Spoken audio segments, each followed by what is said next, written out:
Ah, did it work that time? Did it work that time? This looks better. Let me verify it's showing up on my page here. Would like to apologize to anybody that jumped into last night's live stream. I was short on supplies, started the stream, and almost immediately shut it back down again. And that was no fun. No fun. But today I did visit the warehouse like I do most Saturdays. And got the supplies. I'm pretty sure I've got everything I need now. And figured I'd get back into it tonight and get this done. Since I have somebody that wants this battery, like, ASAP. So, may as well. And this one behind me has been balancing today and is done. So then I'll have 2 batteries ready. So this is my pack of epoxy board that I apparently had left at the warehouse because for some reason I thought that I didn't need to bring all of my supplies that I was using to build batteries back to my house where I was building batteries. So here we go. RX-7 nut, howdy from south of Houston. How is, I know this is such a boring topic, but it's so relevant to right now. How's the weather down there? We hit 107 today here in the beautiful DFW Metroplex, and I'd be okay to not have any more 107 degree days this year. I really would. 107 is enough.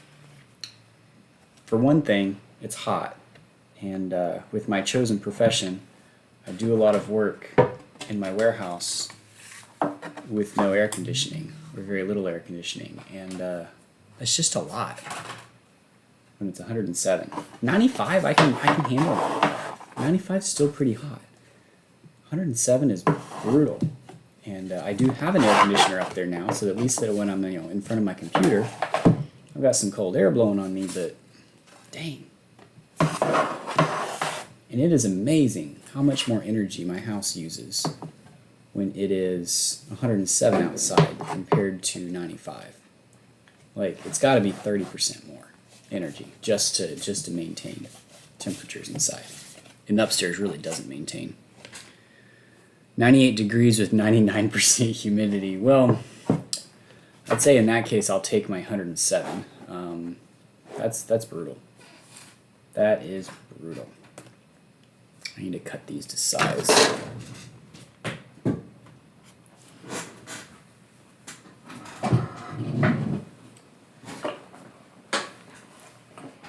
Alright, so this guy needs to be about yay, which is, oh that's right, it's like the first.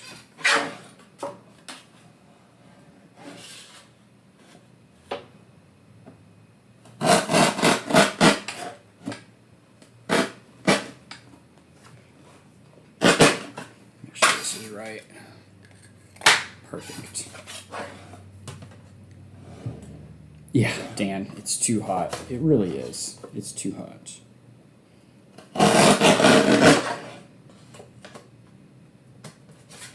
Especially if you're outside working in the sun. It's bad enough being in a warehouse, but at least I'm not in the sun.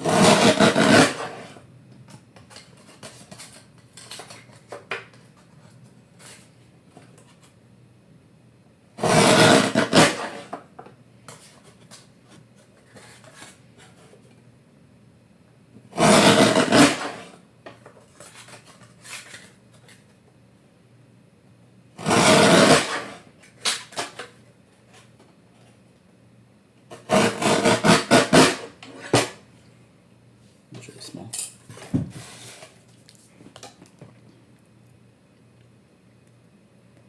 You're moving 5 loads of sand today with the tractor. Yeah, hopefully that tractor had a roof on it, at the very least.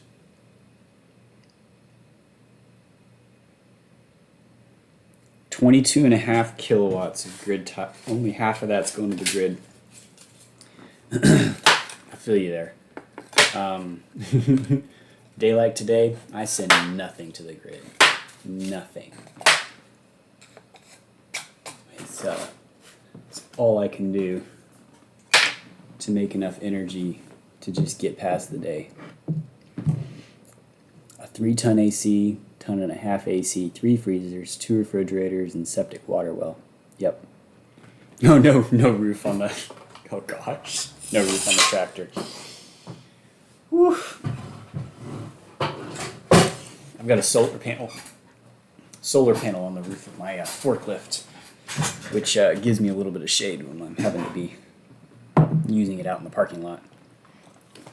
All right, so we've got all doughs in. You can push this up in there, and then I need one of my long ones.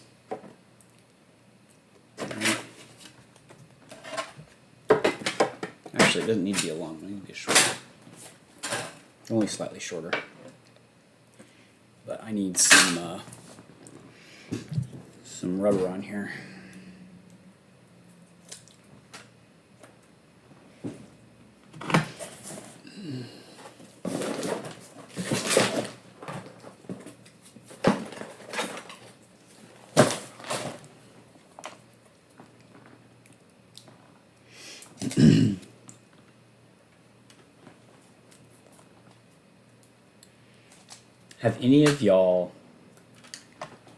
Do any of y'all shop at Battery Hookup? They've got a battery up there that I want to buy. So obviously the ideal 48 volt lithium iron phosphate is a 16S. And usually with like recycled batteries, there's a lot of them are EVs, and a lot of EVs are the NMC chemistry or something, which isn't great for solar storage necessarily. But sometimes some places like Battery Hookup will have lithium iron phosphate batteries. Well, then you've got to hope that the module that they're in is a multiple of 16, multiple of 2 or something, so that you can piece it together into a 16S without having to like cut bus bars and stuff. So they actually have an 8S. Oh gosh, I'm like shaking the camera a lot. They actually have an 8S, so 24 volt module. It is used, but they're 280 amp hours, 24 volts or 25.6, and they're all already mounted. Bus bars are welded up together. They've got studs where you can put your synth leads. Like, it's really slick, and I really want to grab some of them to play with.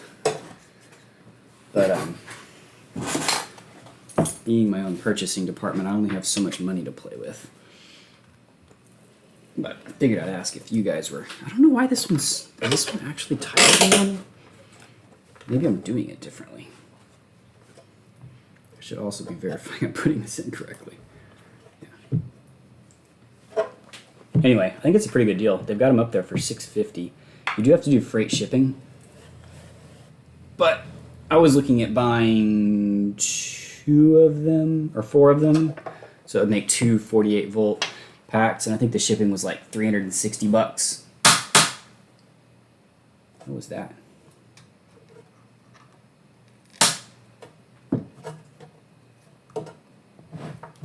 Making popping noises.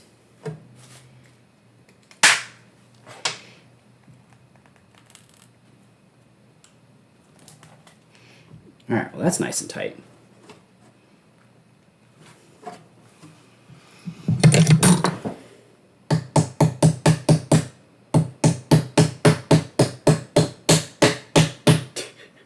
Really, I should have made sure these are all in good. Joseph, yeah, this is the second build this week. I'm a glutton for punishment, and I'm going to have to be building multiple of these a week. Because I'm actually selling the batteries. But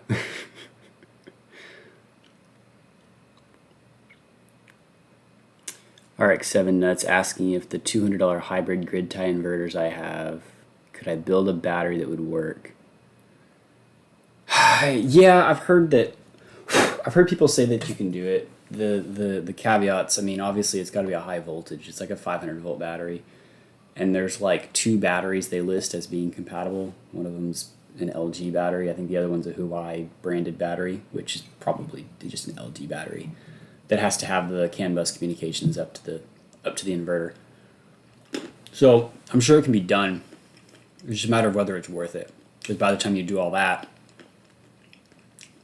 you might could have just grabbed a standard 48 volt, like a Mega Revo or something, and been done with it. Oh no. Alright, so this guy.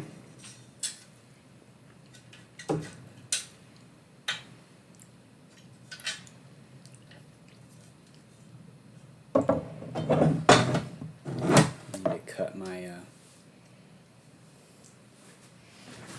little phone.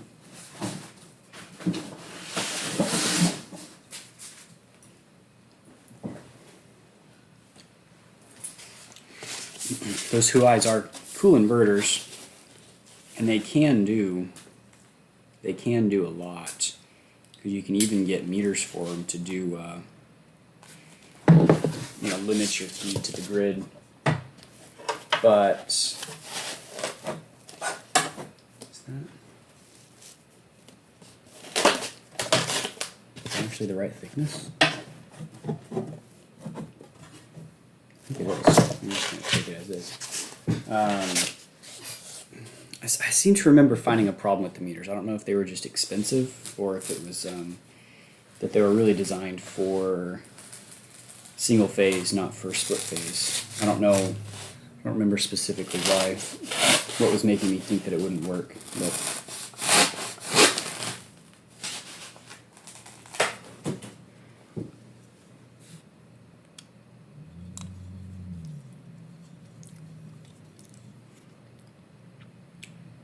Bob Cole, if you go to my website, beanbrothers.com/shop, under inverters, there's a $250 Huai inverter, and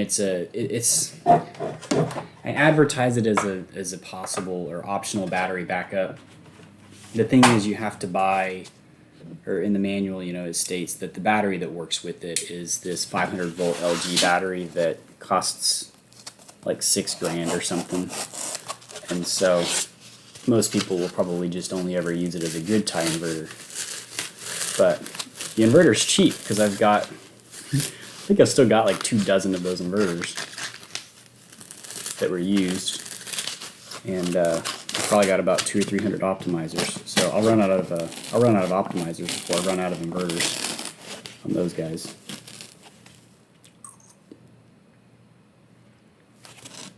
So you've got a SMA 6.6 and 7.7.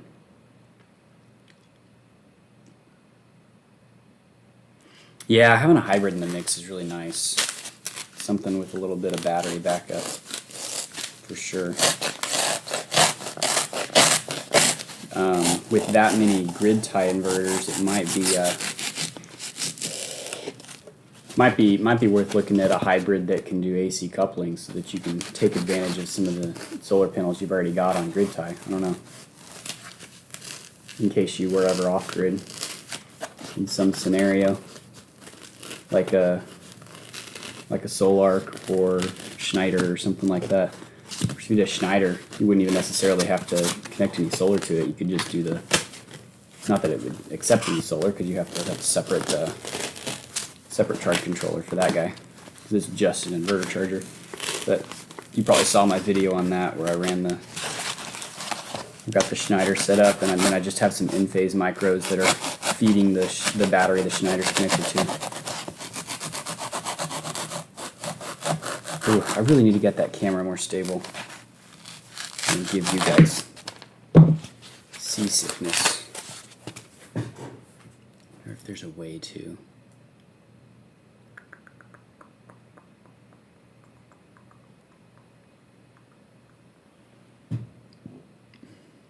Iota watt. Yeah, I've heard of that. I have the sense. The Iota watt uses, probably saying it wrong. That has individual clamps for like every breaker, right? Oh, RX-7 nut. Okay, I know who you are. Yeah. You've got your generator as your microgrid. Yeah, because you were talking about being able to, your generator can actually suck can run your generator backwards, essentially, I guess, to be able to use up grid tie inverter power when you're off grid. You guys bear with me here. I'm going to mess up the camera. I'm gonna put you over here watching something. I need to get this thing a little more stable. Come on. I can just break it. Am I just gonna break it? Maybe this doesn't come apart. I was thinking this comes apart.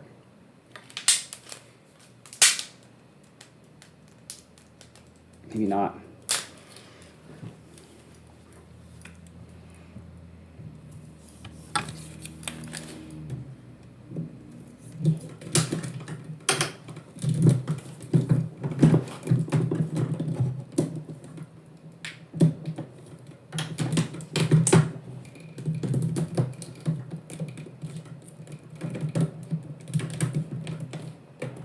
Okay.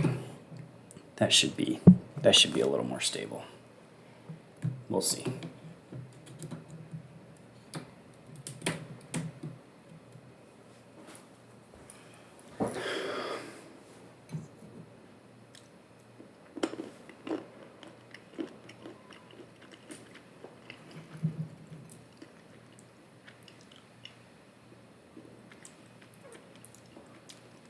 Dan, which inverter are you talking about?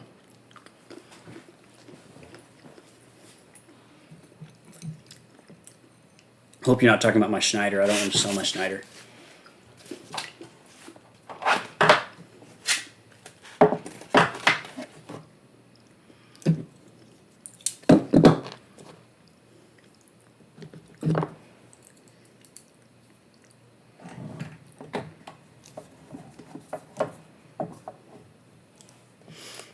By the way, the risk today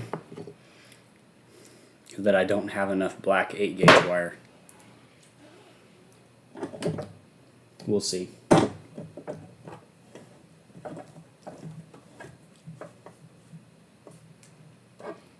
We shall see. Watch me thinking that that's the risk today, and then it's actually something else that ends up throwing me off.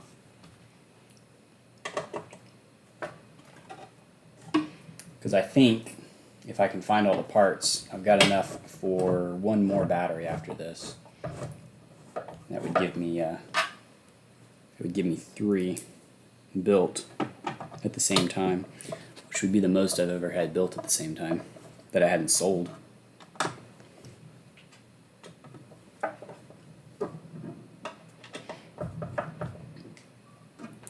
I need those ships coming from China to turn their turbos on.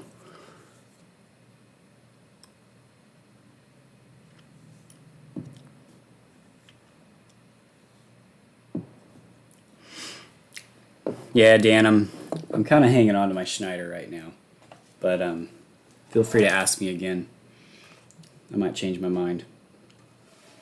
I had 3 of them and sold the other 2, but I like having, and who knows, I might get rid of it and get a Solarc or something. I like having something, or maybe they'll enable it on the Mega Revo, and I can use that. I like having a, because it's on like a pallet, right, a skid.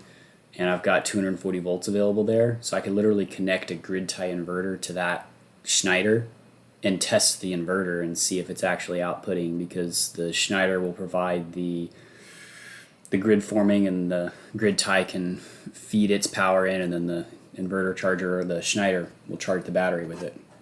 So it's a nice little setup where I don't even have to run 240 into the shop. I just have it on a pallet, so it's kind of slick. Far side, unfortunately, that's not actually for me. One of these days I'll end up with a few extra and install these here at the house. I do have a 20 kilowatt hour mess of batteries here at the house. These are being built for a customer.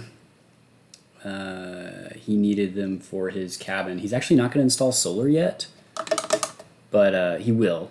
He's got plans for it, but he said they're going to be up there on Thanksgiving, over Thanksgiving at the cabin that they're building.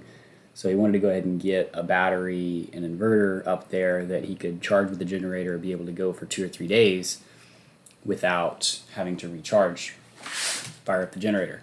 So after looking at everything, and he's not running AC or heat off of electric. After looking at everything, pair of these batteries, Mega Revo inverter, so he's got the 240 volts to run his well pump and stuff, and he'll be good. But I need to get these ready to go by Tuesday because he wants to come pick them up.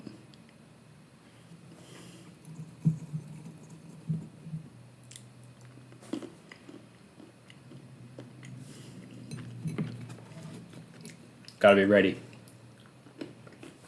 Let's see. These guys here.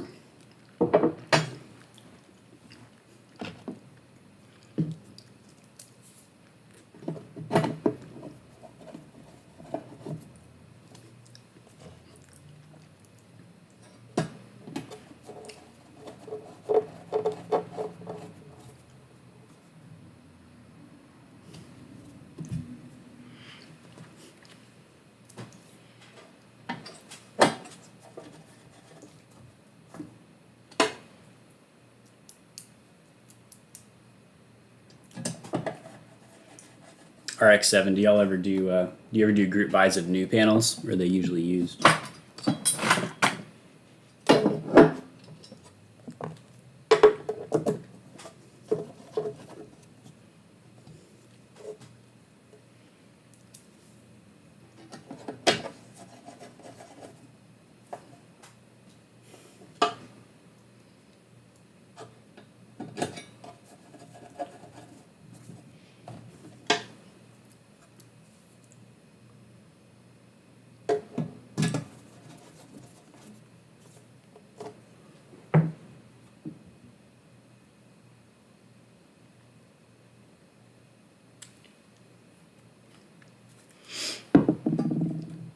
Okay, so now I need some bus bars.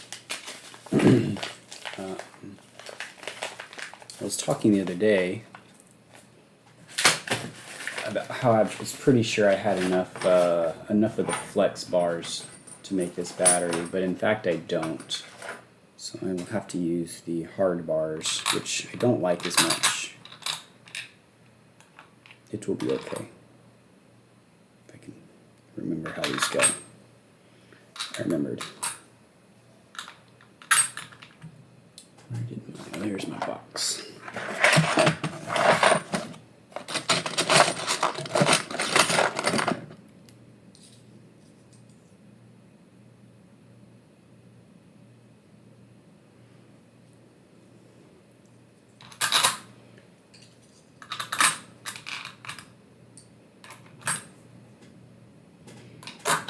Jared, I think, yeah, and those were the, yeah, I remember, because, now you're, I probably shouldn't talk about locations and where people live, but I remember those three guys, because he had come by the shop, and it's like, yeah, us three need panels, and, we're just gonna go for it and stop paying the co-op so much money for electricity. That all looks good. Let's throw some nuts on here. Bob, I actually have two of them at the warehouse right now. Two of the Mega Revos in stock. I did mess up. I messed up my stock quantity in my inventory, and it shows that I don't have any. I gotta go fix that. But I do in fact have two in stock right now. Now this guy is buying one, so that would take me down to one. And I need to get more on the way, because of course the way that works is if I order 4, then I will sit with 3 at the warehouse for about 3 months, and then I will suddenly sell all 3 in the same week. I don't know why it's always like that. It's funny. You just gotta have them ready for when someone's ready. It's interesting. This month has been crazy. Like, it's not been crazy on sales, but there's been a lot of people that are like, okay, yeah, I'm fed up. I can't do this $800 a month electric bill anymore. Let's do something. We gotta do something. Let's do some solar.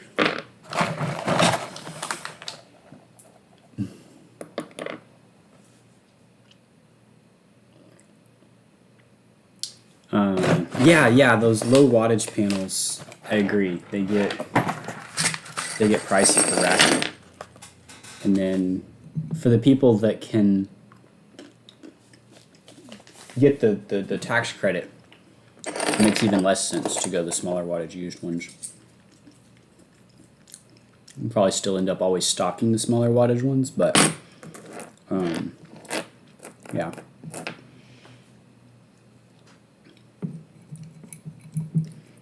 There's some, I was asking if you buy new ones, if y'all ever looking for them. I did that and I forgot to, dang it. It's fine. It's fine. Now it's even more dangerous to take these off because I got bus bars on. Forgot to put my little rubber feet underneath them to hold the cells down.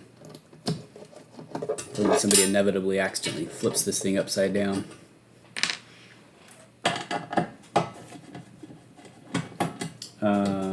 Anyway, I was talking about, I think that panel prices are coming down, at least temporarily, because of financing falling.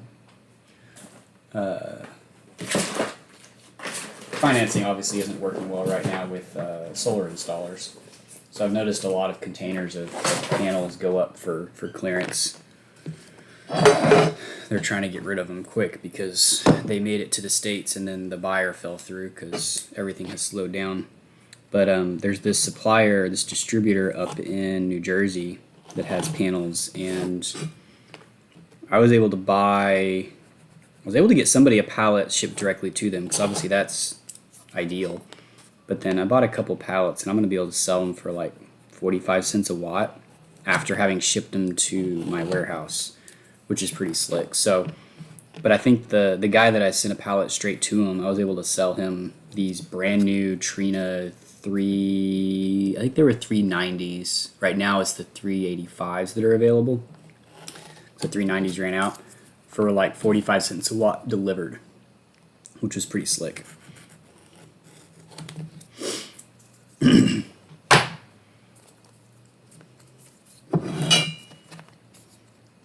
That was a full pallet of them though, so that was like 36 panels at 385 watts apiece.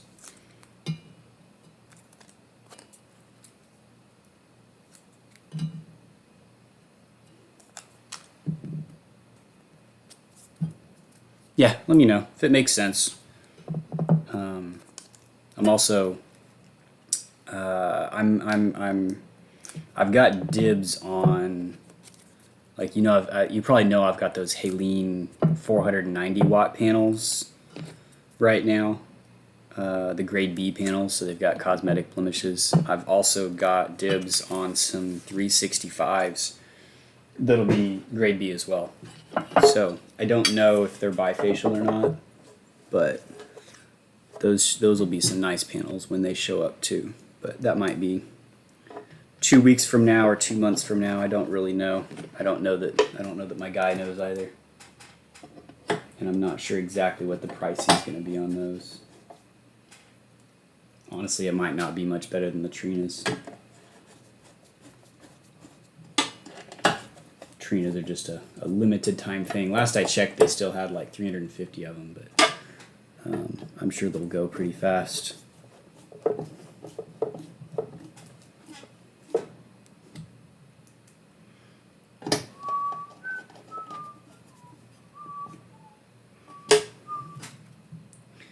Okay, got that in there. Now I'm worried about running out of these things.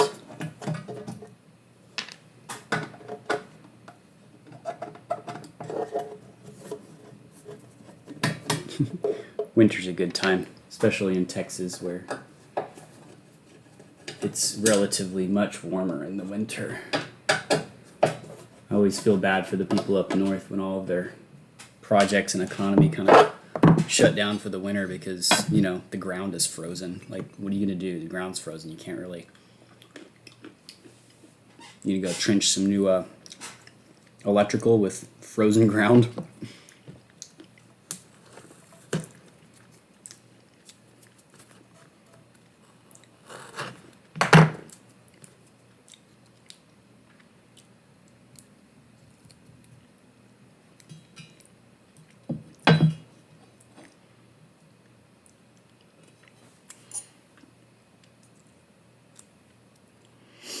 if RX7 nut, if you did also want used panels, I've got some showing up to my warehouse next week that are, they're older though. They're 220 watt, 60 cells. So, they're going to be about the same physical size as those, as like a 350, 360 nowadays. So they're pretty old. They're probably 12 years old. But they'll be cheap. I could probably make a pretty good deal if you were grabbing a few pallets of them. I wouldn't mind. I wouldn't mind flipping a few out of the warehouse immediately.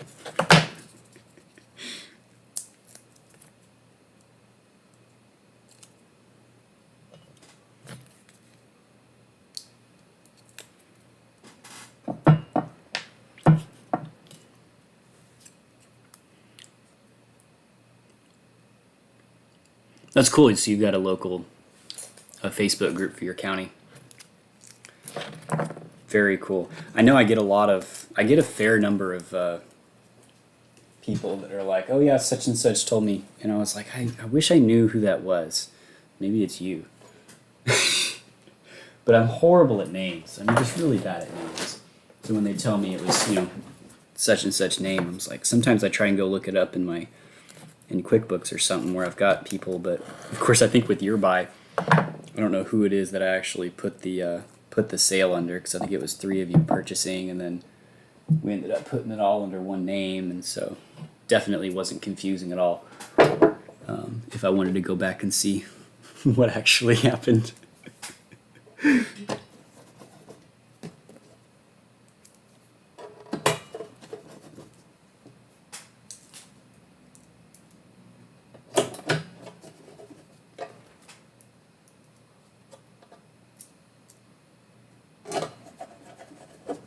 Okay. Now, I'm glad that I did that before I wired everything up.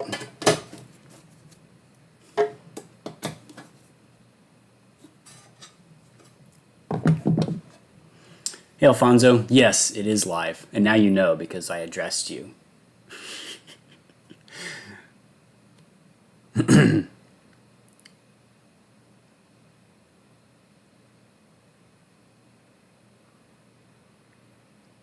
Yeah, it's insane how cheap those panels are straight from China. But then, yeah, the anti-dumping fees and who knows what's going to happen through import customs and all that stuff.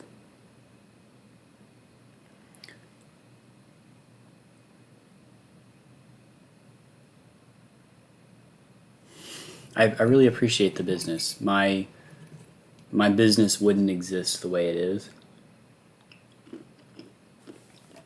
without people like you telling other people. I say it all the time those are my favorite customers. And it probably sounds silly, but it's because they already trust me, because you've already told them that you had a good experience. And that's, in my opinion, better than any Google review I could ever get. Though I'll take all the Google reviews I can get.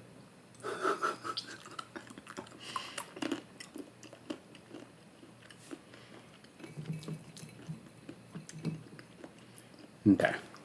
So look down there.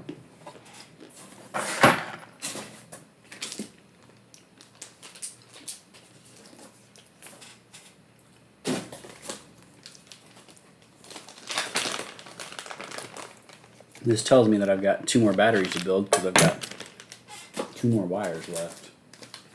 I guess we'll see. See if I've lost any parts between then and now.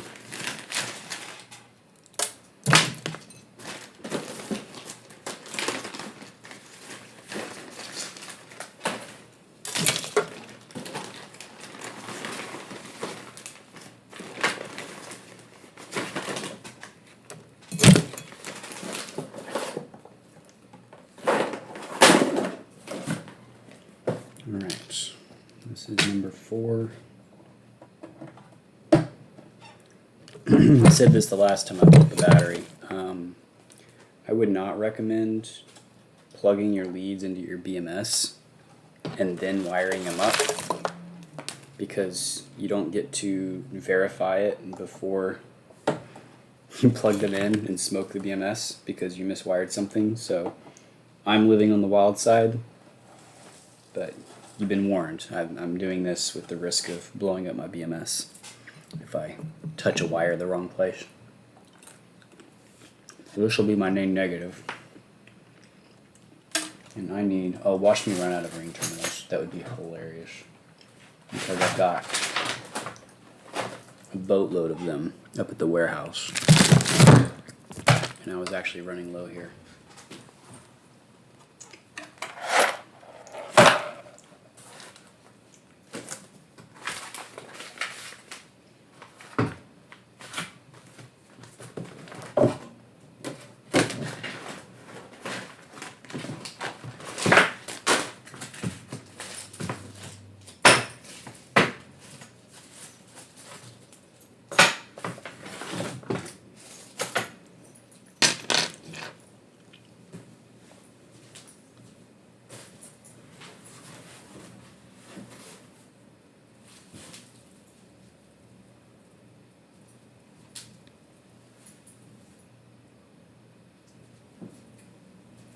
Just looking for ring terminals.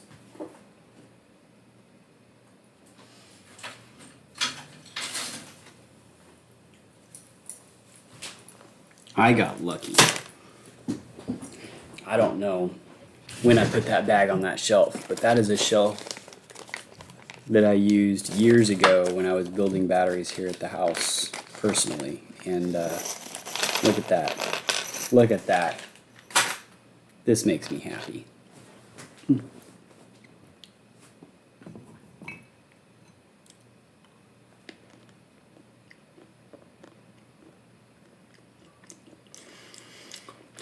Yeah, the cracked panels.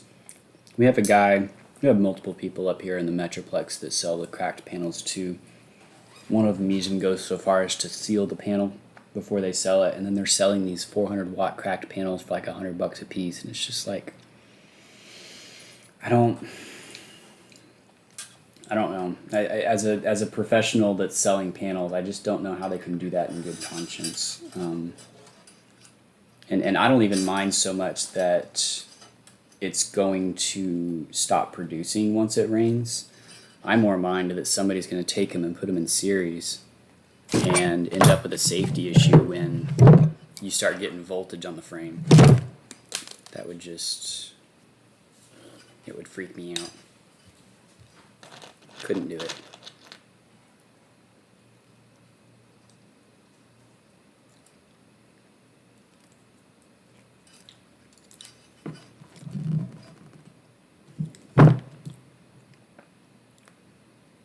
Your mail sheet broke your panel.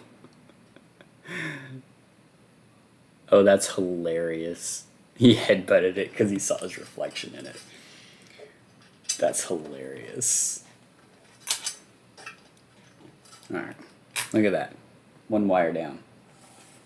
This is the most tedious part of this whole process.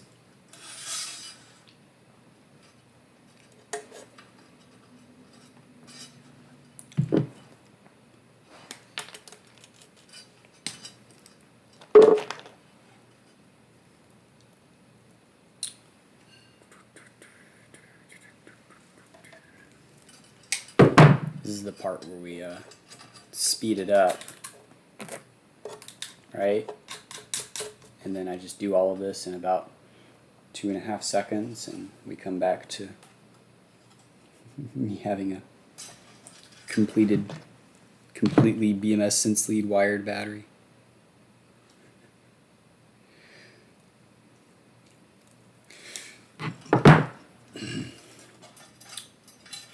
Or not, because it's live and you have to watch me wire every single one. But you know, happy to talk about what you want to talk about if you have questions about things.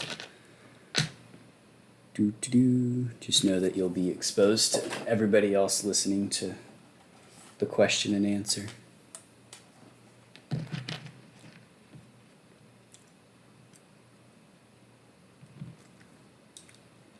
Yeah, run away from cracked panels. I won't even sell. I won't even sell a cracked panel because obviously I end up with them. And at one point I did. I was like, I'll just sell these for like $5 a piece. Somebody will play with them. But at this point, and then I went to like giving them away to somebody, and then they were listing them on Marketplace and Craigslist and stuff as they still work. And it's like I didn't really like that because now I'm feeding the whole people selling cracked panels. So I ended up, I've got somebody that I trust that uses them like one at a time on little systems and stuff out in the farm. And so I'm like, yeah, you can have all my cracked panels. I'm not gonna sell them, and he knows that he can't sell them. He just keeps them for his personal use. He knows the dangers of it, and I'm okay with that for now. And then it's really nice not having to figure out how to dispose of them, because that would be the next thing. Is technically I would have to pay to dispose of the cracked panels, but yeah, he's doing me a solid.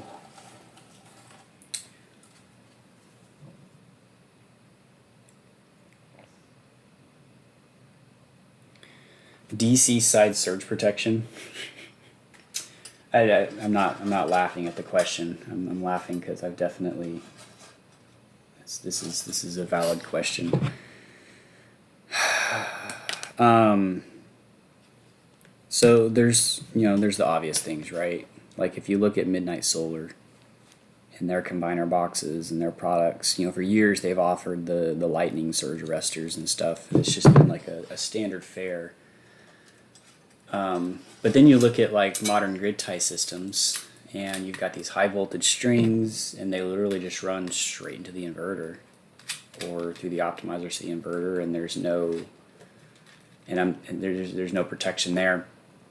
I think, and this might be just a little laissez-faire of me, but I'm of the opinion that if lightning strikes, there's really not much you can do about it. And I might be totally wrong on that. But yeah, I'm not sure. I don't know how much that really matters.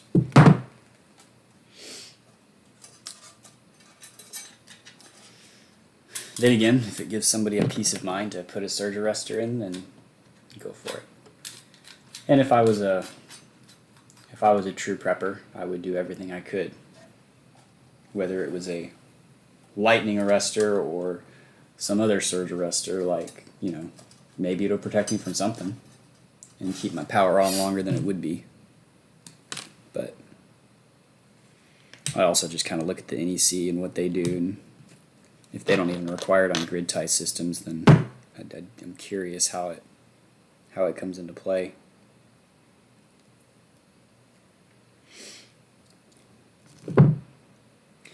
Dan, I'm going to be doing it's a 5-year warranty is what it is on these.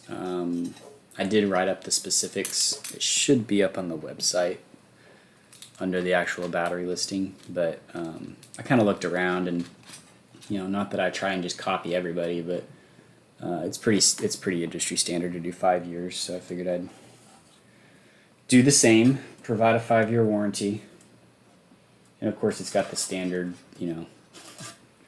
it's the manufacturer warranty against defects, not against misuse and floods and tornadoes. And the BMS will count the cycles, so I'll know how long it's been cycled and whatnot if I ever get one that comes back for warranty. I mean, it doesn't. I don't know. Yeah, the details are up there.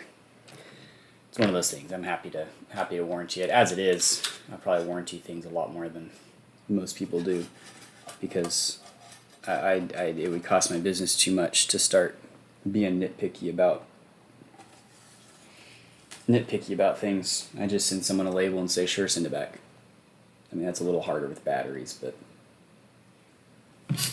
we'll work on that if I have to ship batteries and then warranty them.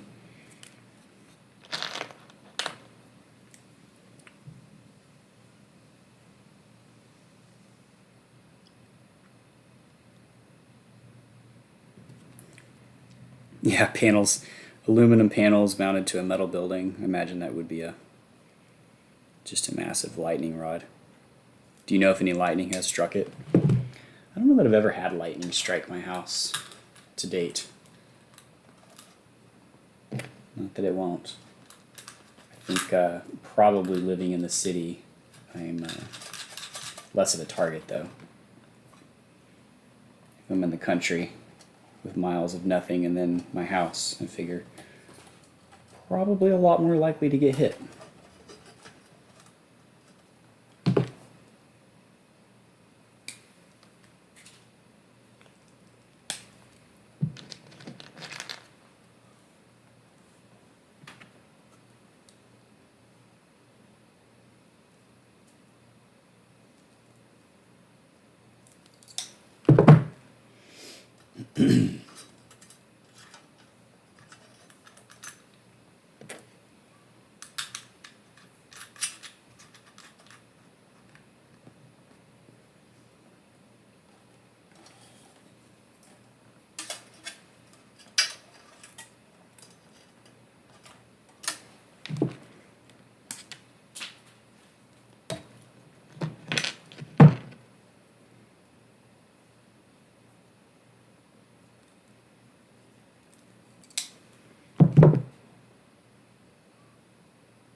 Your 60-foot radio antenna got hit by lightning, melted a 2-aught copper ground wire to the ground rod. Yeah, so it's things like that where it's like, would an arrestor do anything? I don't know. That's crazy power though. Just imagine when we get to the point of being able to harness a lightning strike. Talk about supercapacitors.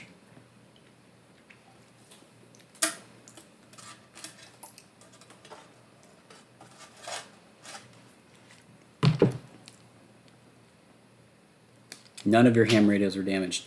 Do you think that do you think just it being grounded is what saved it?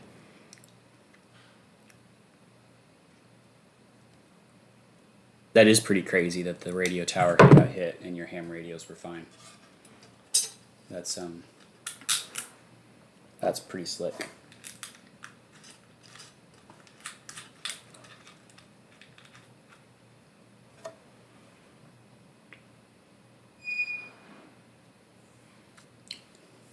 Bubba, you're asking about why they laser weld them.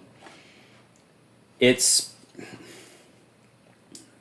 when you get into manufacturing, and I've seen this myself because I can sit here and build a battery, and I'm gonna make mistakes, but I'm more likely to find them before they're a problem than somebody that I'm hiring to do something because they don't care as much, which is normal because they don't own the business, right? They're not going to care as much. They're never going to care as much. That's okay. So when you own a business and you want a product to be consistent, you get that quality to be consistent, this is all my opinion, right? Then you do everything you can in the manufacturing process to make it automated and to make it consistent. Automated to be consistent. So I think probably laser welding is the way to make it consistent and more reliably correct every single time, as opposed to putting a torque wrench that has to be calibrated into every line worker's hand, torquing every single bolt. What if one's missed?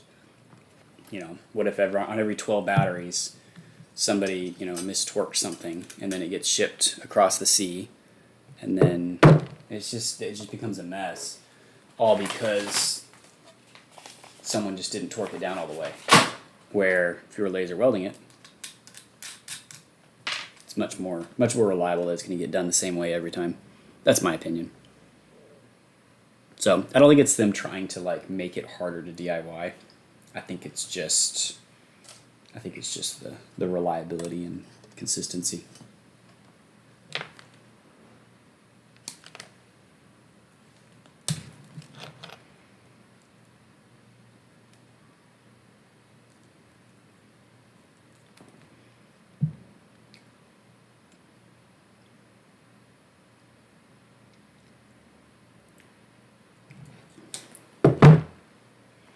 Yeah, someone that does their own system. Yeah, you're gonna care more, and go ahead and splurge on go ahead and splurge on the things that really matter. I mean, some people don't. Some people won't splurge, but there are definitely those that will, which is it's nice. Like houses, right? You go buy a house that was owned by somebody that owned it for 40 years and really cared for it and had the money to care for it and did upgrades to it. Like you buy that house and typically you would never be able to build a new house with the kind of features that it has for the same for anywhere near the same kind of money because they have spent hundreds of thousands of dollars over the years maintaining it and upgrading it. But that's not necessarily reflected in the market price when you go to sell a used house. But you end up with these features that are like, oh, that's really cool. All right, so this is my number one. This looks a little cleaner than last time. I'm happy about this. Number one battery here. Number one cell in my battery. Where are my zip ties? I need lots of zip ties.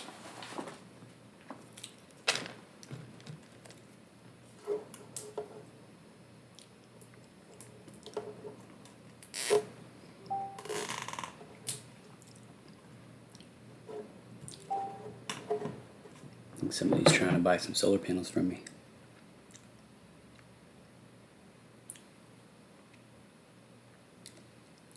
Oh, it's my battery.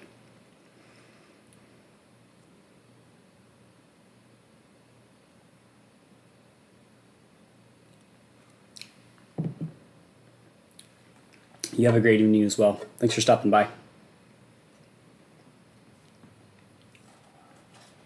All right, so I'm going to count. So 1, 2, 3, 4. Ba-dum, ba-dum. Ba-dum, bum, bum. Bum, ba-dum, bum, bum, bum, bum, bum. I need to find like YouTube approved background music that I can play in my live stream. That way you guys aren't just listening to silence when I don't have anything to talk about.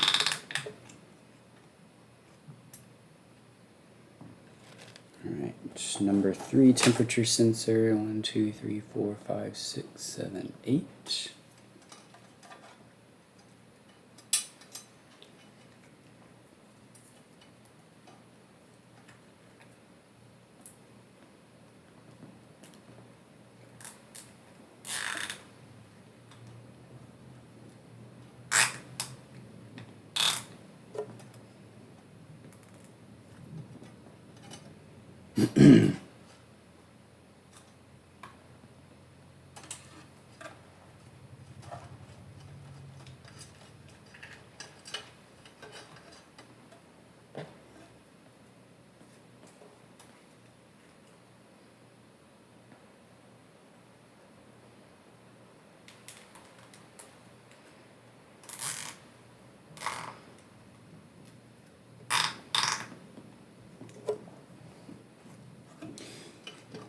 Okay, now I get to manage the rest of these.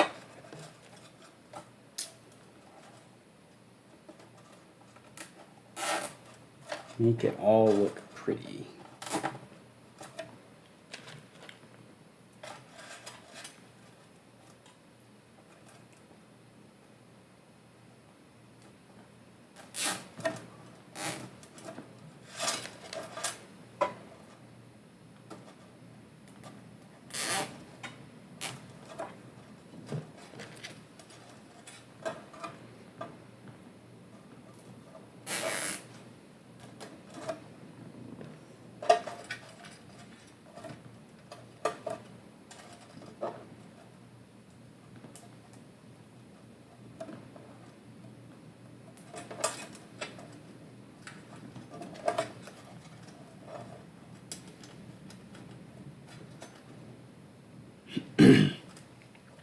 Something I was thinking about, because I always want to keep this design changing for my batteries. The if you look at most like UL listed batteries or even inverters, or if you've ever seen like an inverter that was available UL listed and then not UL listed, a lot of times the difference is that the standard inverter not UL listed doesn't have a wiring trough junction box hanging off the bottom, when maybe like not a DC disconnect switch. It would just be the inverter wires coming in, like what you see with the standard Powmister and Growatt inverters and stuff. But with like batteries and stuff that are listed, you don't have positive and negative terminals sitting on the front. What you have is like a box sitting on the front that you have to take off, and then you get to all your terminals and wiring and whatnot.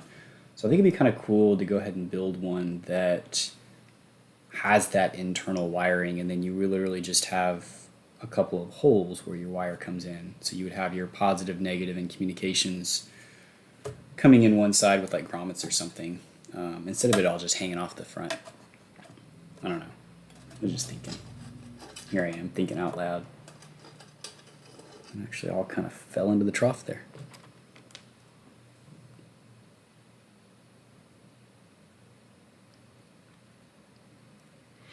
So Bubba, what do you have now that you're upgrading from?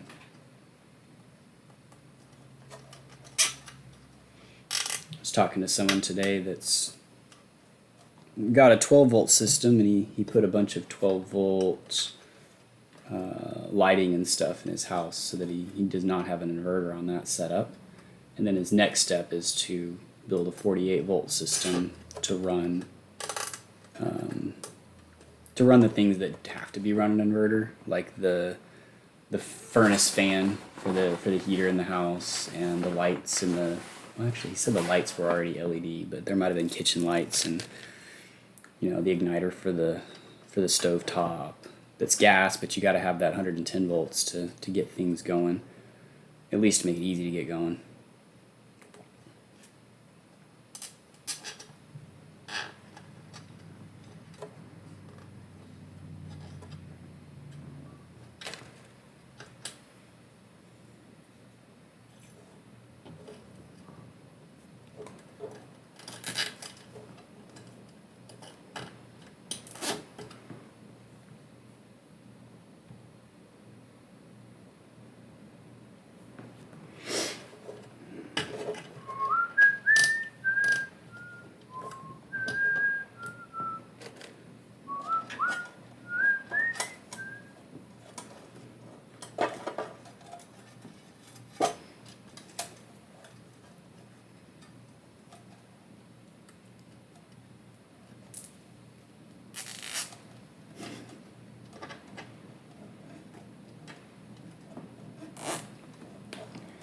I don't know if you can tell, but I've got a few minutes.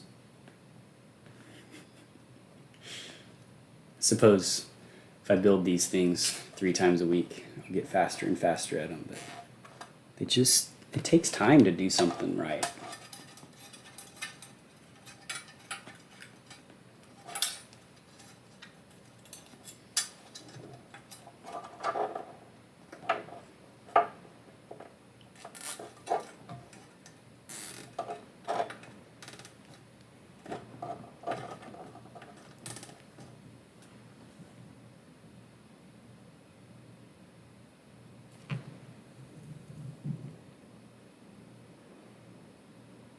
JR, that's actually a good idea. I was just thinking back. There was this one time where I bought like 6 or 8 of the Ant BMSs back before. This might have been when they actually changed the app, and it really annoyed me because I've still got some of those sitting around because, in my opinion, they just threw their customers away, changing to an app where you had to download the WeChat app in order to use the BMS, and it's like, I don't want, no. Anyway, they actually included a little breakout board, and I never used it, and I should have, but I think that's exactly what it did, because it was just a little breakout board that you could plug the BMS harness into, and I don't remember, it might have just had a bunch of surface mount LEDs, so it probably just indicated whether you had it connected right or not. Because even if you just had something that would determine, everything is connected sequentially, then that would be enough to say, yeah, you've got this right. But yeah, that would be slick.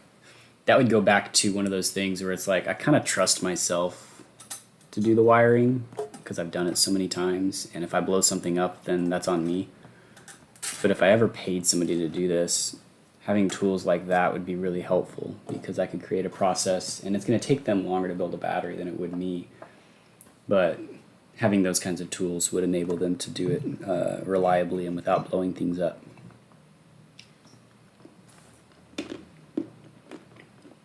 Okay.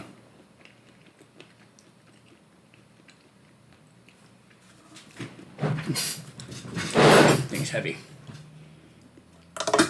Alright, now I need to wire up positive and negative.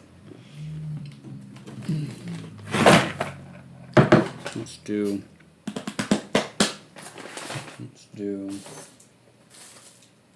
these guys first.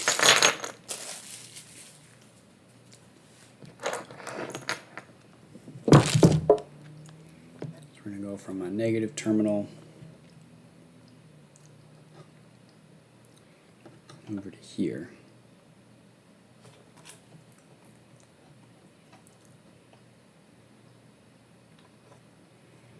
It's tight. It's tight, but I need to make it tight because I only have so much wire available to me.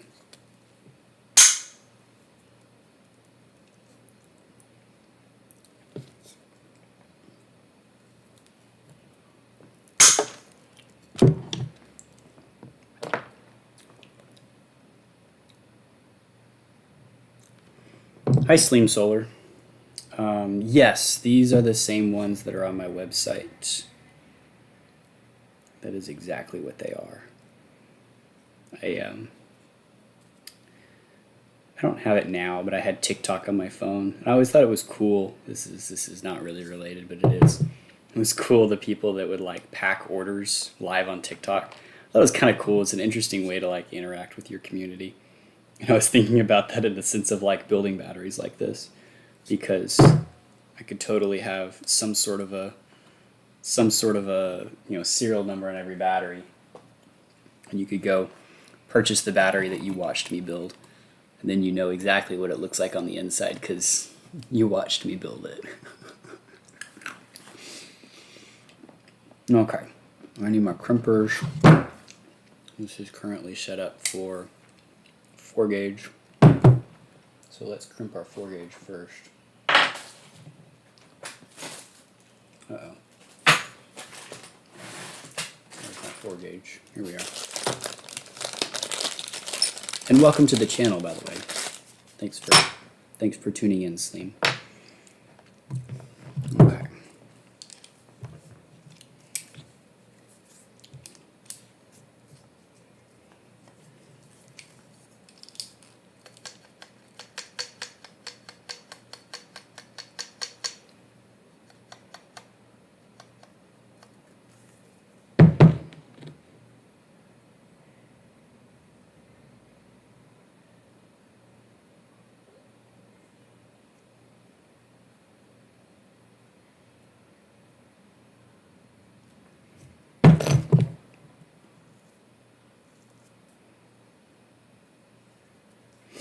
There we go.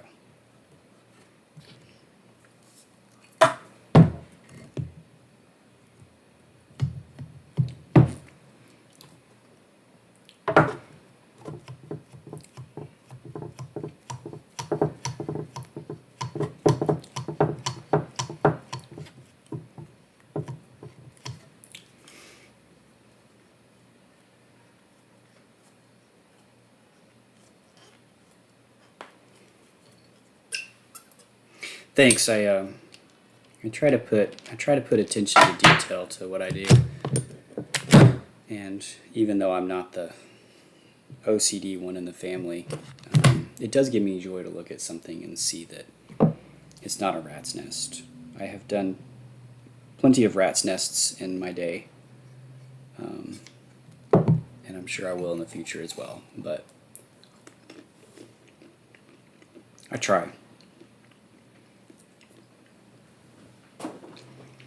So I need to swap this guy out for an 8-gauge die.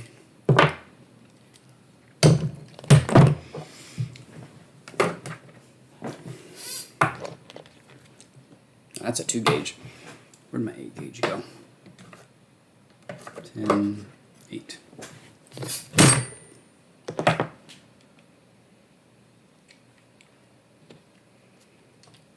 I like that this crimper's smaller, but I think I like the operation of the bigger one better. Still haven't decided, but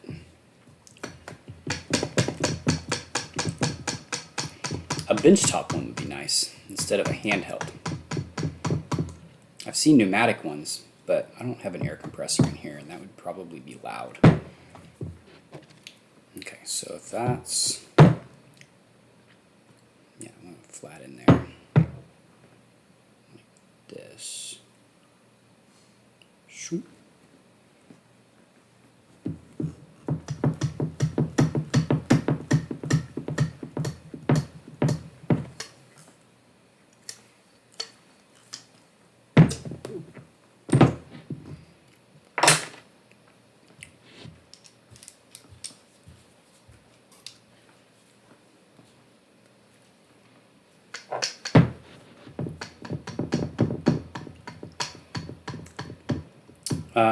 This crimper I just grabbed straight from Timco Industrial. It's just timcoindustrial.com.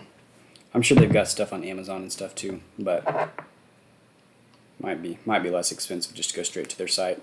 They also sell welding cable, so like the high, like you know, this stuff like the 4-gauge and bigger. They don't sell this like silicone wire. They don't go down to 8-gauge for welding wire, for flexible wire, unfortunately. Otherwise, I'd have more than I do now. But the bigger stuff, the battery cable, they do. And they've got pretty good prices on it. And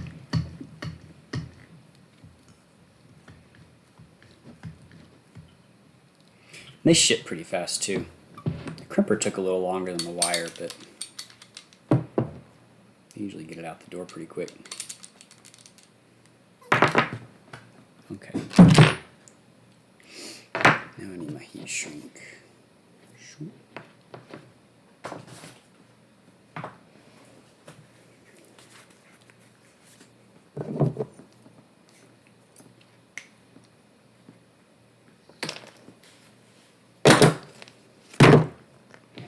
Wonder if this is even gonna fit.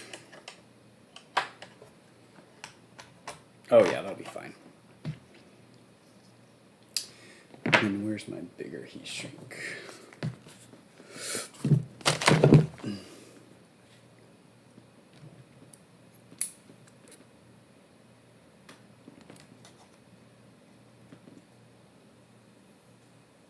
Yeah, being compact sure is nice. I have the bigger one from Timco as well. That's basically a two-handed operation, which can be obnoxious, but it does get it crimped fast. This one takes a lot of reps to, since it's a smaller handle, you know, gotta have a little more leverage.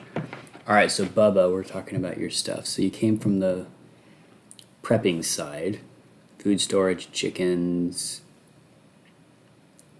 Yeah. Got your 18650. Oh yeah, so you did a 3S5P with 18650s. That was probably really annoying. Somebody was talking about reusing cells that were like an NMC cell, like an 18650, and that was the thing I warned them about. Was you're stuck with either 3S or 4S, and you're probably not going to be happy with either one, which stinks. So you need to either go 24 volt or 48 volt, but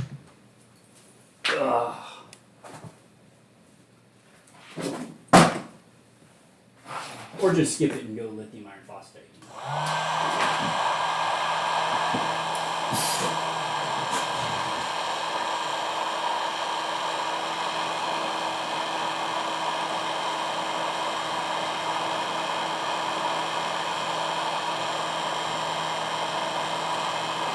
Yeah, I've seen pretty good results on the EPFR tracers as well. They've been fairly good.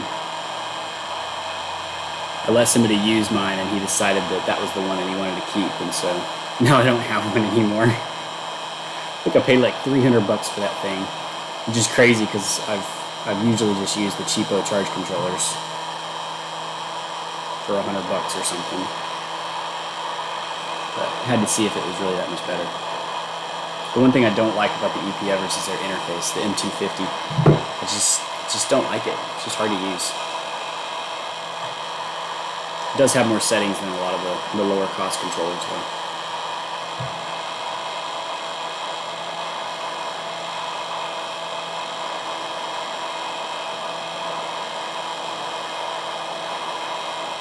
Yeah, it's a lot to learn with the solar stuff, with all of your wiring, fuses, disconnects, switches. Like, I'm still learning stuff. And I've made mistakes, and I'm still making mistakes. And I'm sure some people are watching me build stuff and biting their tongues on things that I'm doing wrong.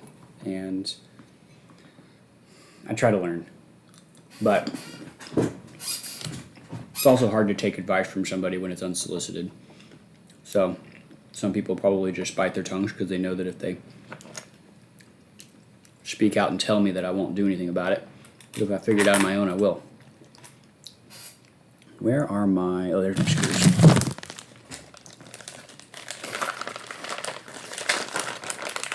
Like, something I learned, and I don't know why it took me this long, was that this week was that A&L fuses are only good for up to like 32 volts. So a great solution for a 12 or 24 volt system, but really needs something that can handle higher voltages for fusing a higher voltage for a 48 volt system. So I have to go back and rethink how I'm going to be fusing for a 48 volt system.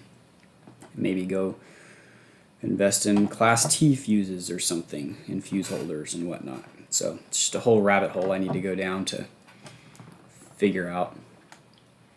And that guy needs a little 6mm nut. Where are my little nuts? I'll get some out of this bag. The T class, yes.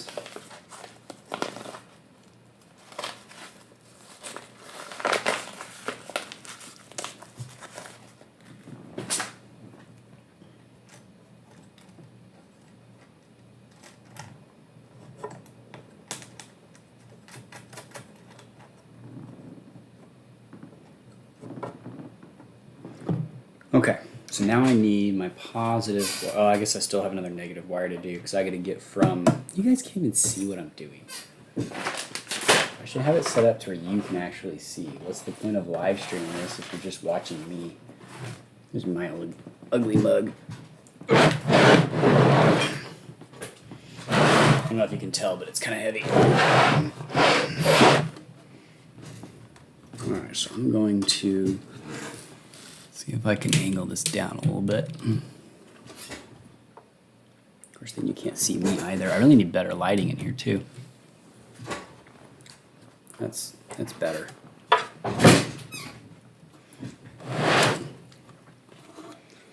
Alright, so the idea here is I am missing a piece on this front panel.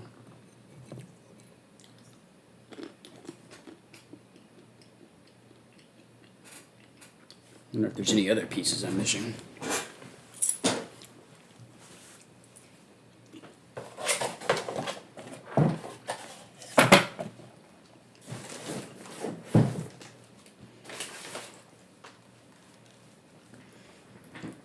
I think I dropped a breaker off the backside. I'm gonna need that too.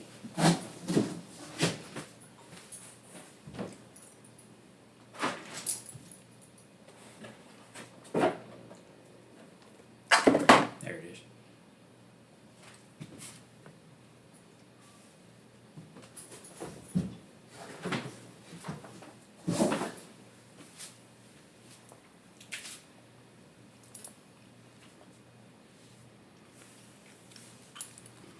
Now I'm just like wondering where I left it. It's like there's some bus bars. I should have just put those in with the BMS.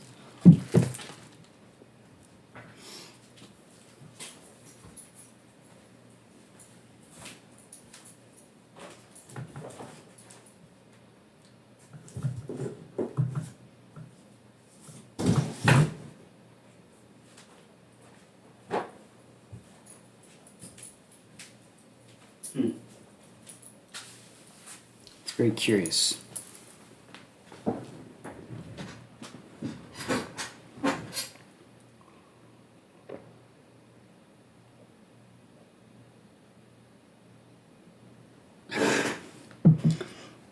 Yeah, I tell you what, learning by making a mistake, quickest way to learn. And I think the less likely to forget that lesson compared to any other way. So I feel you there. All right, well, I don't know where my breakout panel is for my RJ45s and stuff, so I'll have to figure that out. But let me get my wiring here done. Where did I put that breaker? There it is. So this breaker is going to go right here, and this wire here is going to go right here.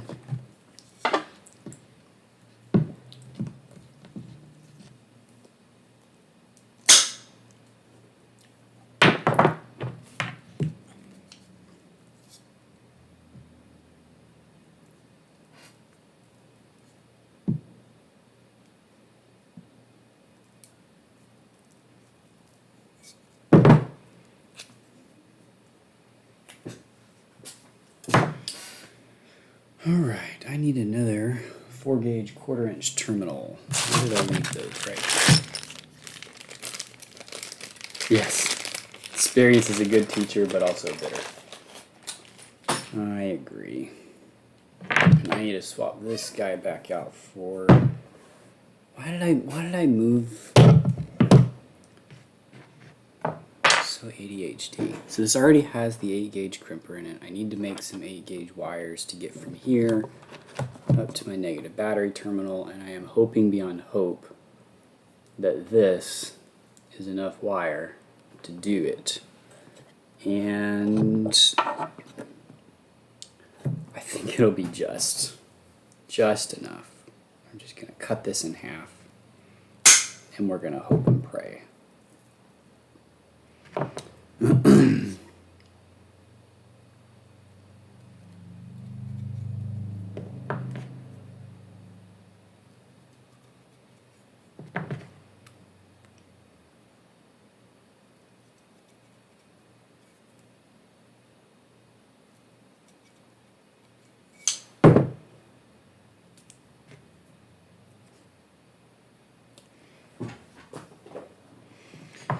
Okay, so these need little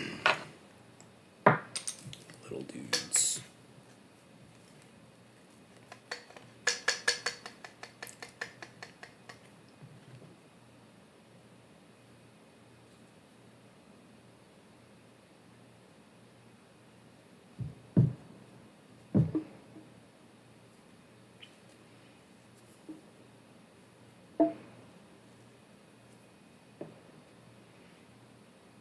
This BMS, no, there's no Bluetooth communications to it.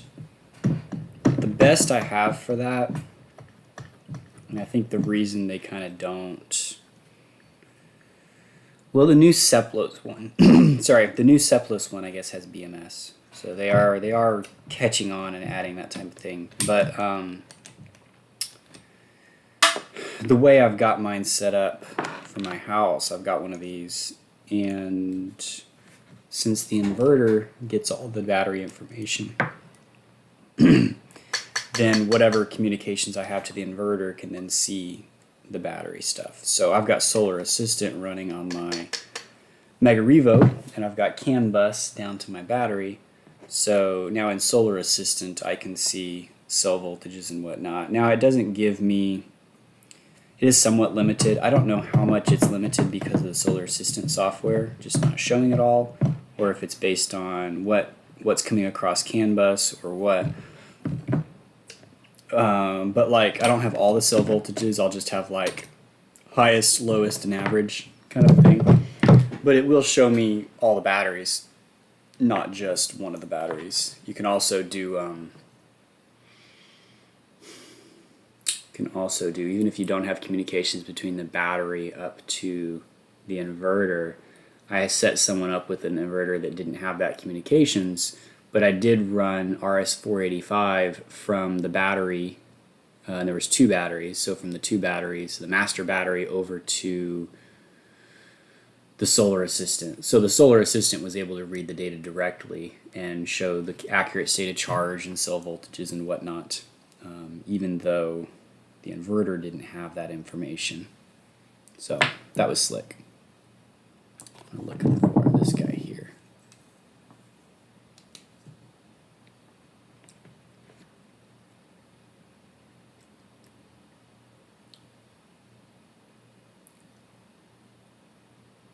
Solar Assistant, yes, it'll show a state of charge. If it doesn't have accurate data, of course, then it's just going to be guessing based on voltage. But there's there's three ways that it'll show state of charge. One would be just based on voltage. So it's just going to be a chart somewhere inside of Solar Assistant, and it'll be guessing state of charge. Second would be what they call emulated BMS. So you can tell it how many amp hours your battery is, and it can count like a shunt would. It can count amps coming in, amps going out, and be able to give you a state of charge based on that. And the third would be using CAN bus, RS485. I guess there's the fourth ways. So you can do it straight from the battery to Solar Assistant, or if the inverter has the data, then the Solar Assistant can just grab the state of charge data from the inverter. Which I guess you could do either way, because the inverter without CAN bus communication to the battery would have a state of charge, but it would be based on voltage and not accurate. I don't know if any of that made sense, but yes, Solar Assistant can read state of charge in many ways.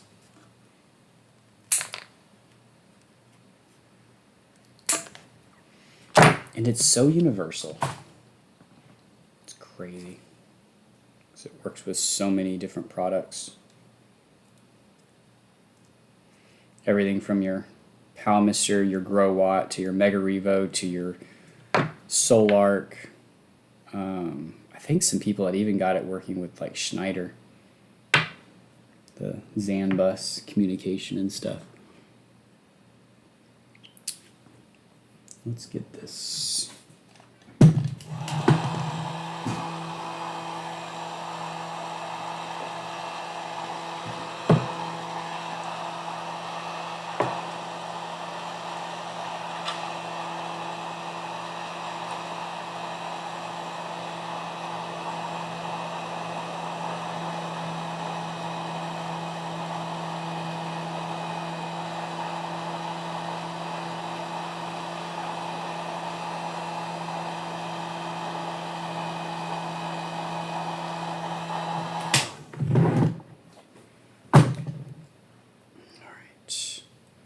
Now we can swap my 8-gauge die for a 4-gauge die and not have to swap back and forth and back and forth.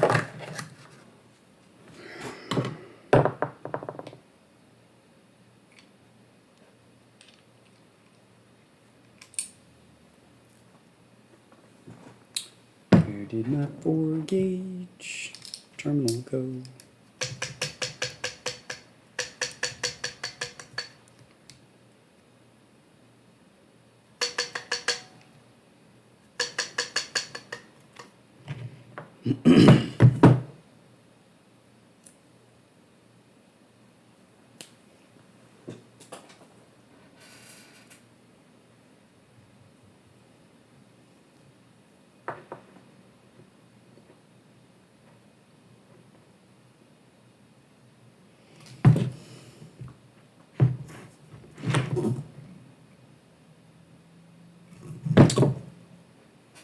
Missed a few wires.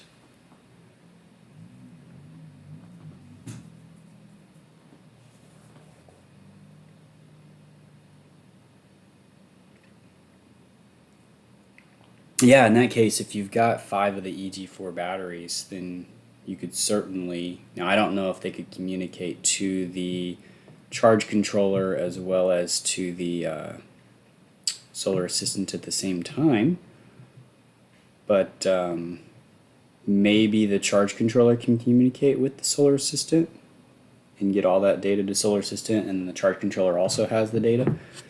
But it seems worth a check. Did you get their 48 volt charger that does the 500 volt input? Is that the one that you got for solar charging? I think it's like that's a 100 amp charger, I think, which is pretty crazy. It's a nice unit, at least on paper. I haven't actually used one, but I'd like to.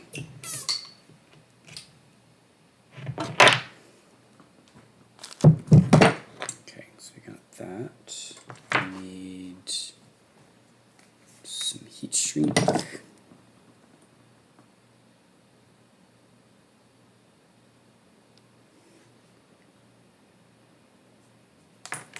Yeah, in order to get the batteries to communicate to the Growatt, you have to go replace the BMSs, which would be obnoxious. I wish there was a BMS like the JK BMS that had inverter communication. That would be nice. I'm told the JK can do it, but you have to special order it in order to have it communicate.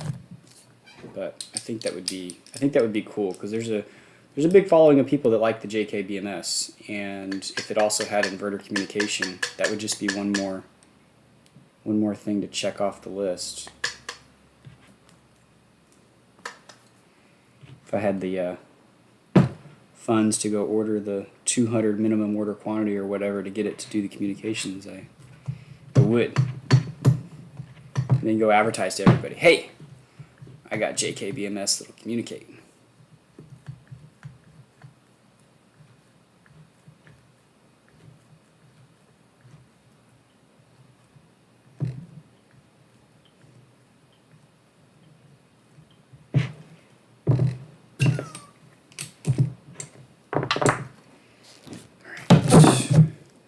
Then one more snip of heat shrink. Should be done crimping wires. No, I'm not done crimping wires. Silly me. Because I still need a wire from here over to my breaker. Here. And it's going to come in the top.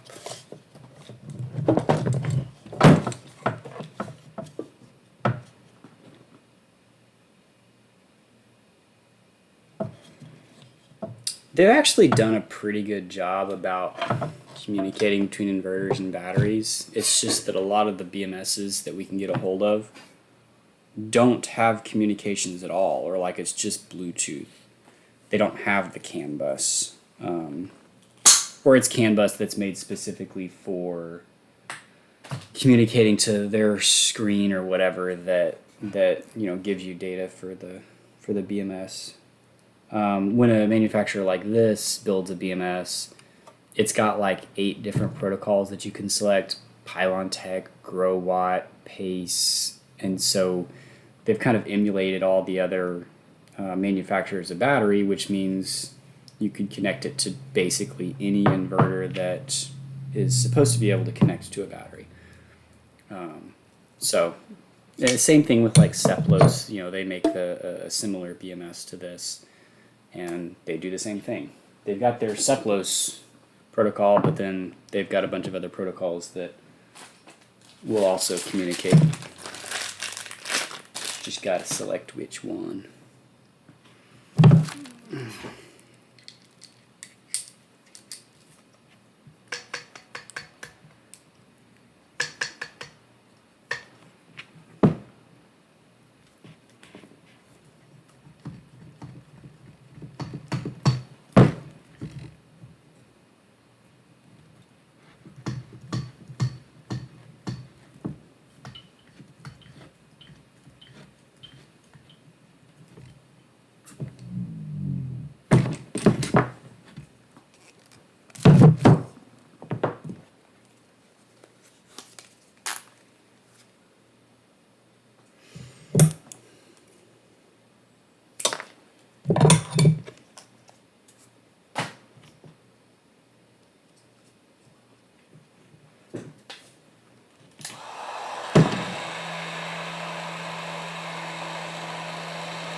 Go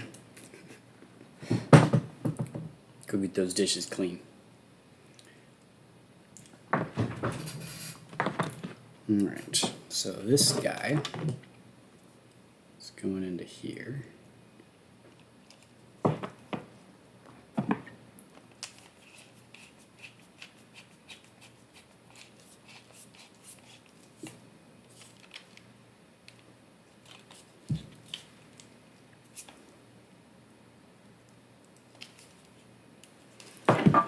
These fluke screwdrivers have like a soft spot in them. It's kind of weird. They feel nice though.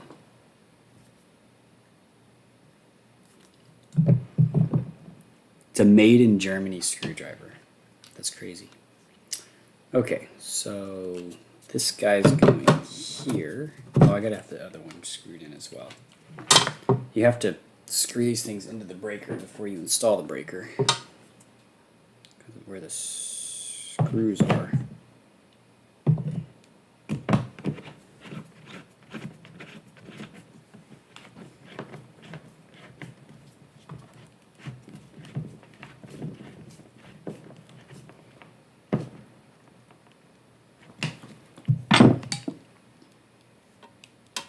Go. And then I can loosen this guy.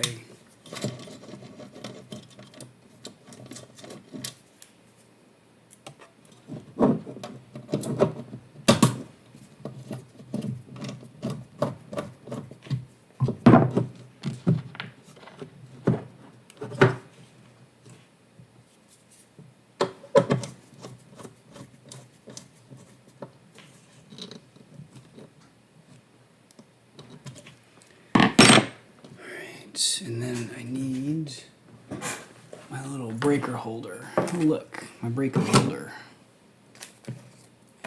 Screws.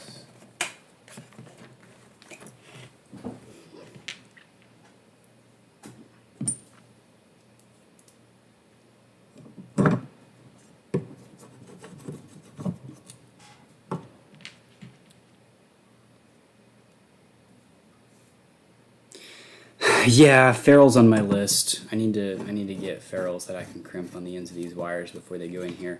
At least with these breakers, it's not like a screw digging into the wire and just spreading it out. It's actually like a cup that's holding all the wires. So I don't feel too bad about it, but I think a ferrule would be better.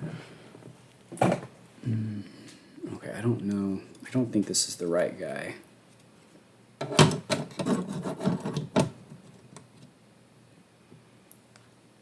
No, he's got different connectors on him. I might be stuck here at a point because I don't know.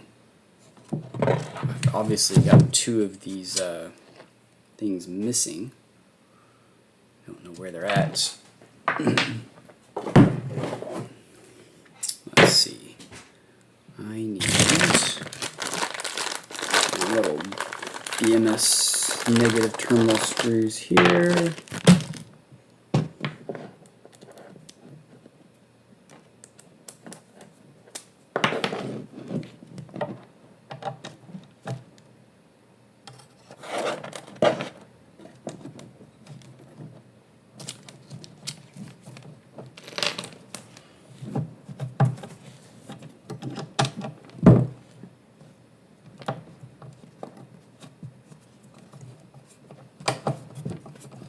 It's a little bit ridiculous if neither of us can see what I'm doing.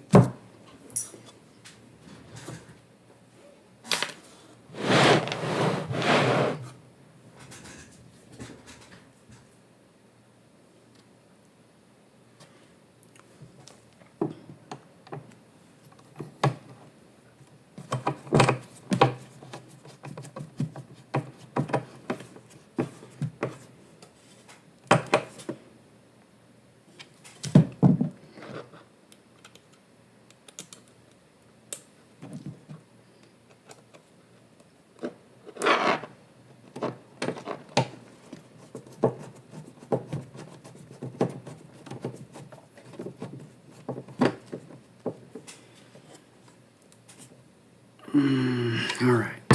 And then something else I forgot to do was to put a ferrule on this dude.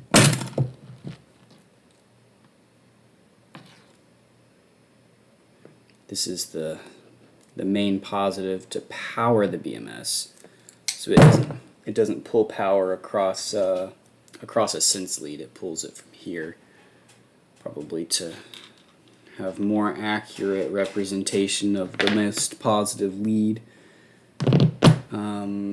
But I've got to run this guy.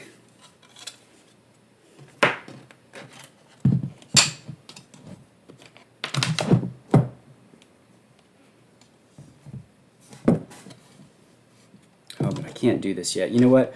I'm kind of stuck here. I'm probably going to go ahead and end the stream. I appreciate you guys jumping on because I'll have to go looking and dig through all my stuff to find out where this breakout board is so I can get all of these connectors. Basically, it's just all the connectors running to my screen, my breakout board, and then I'm just going to connect my main positive and negative and my BMS power wire, and I'm good.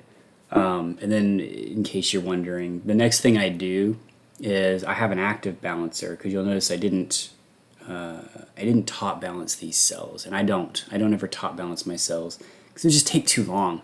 Or you'd have to have a super big setup with hundreds of amps worth of charging to be able to top balance cells.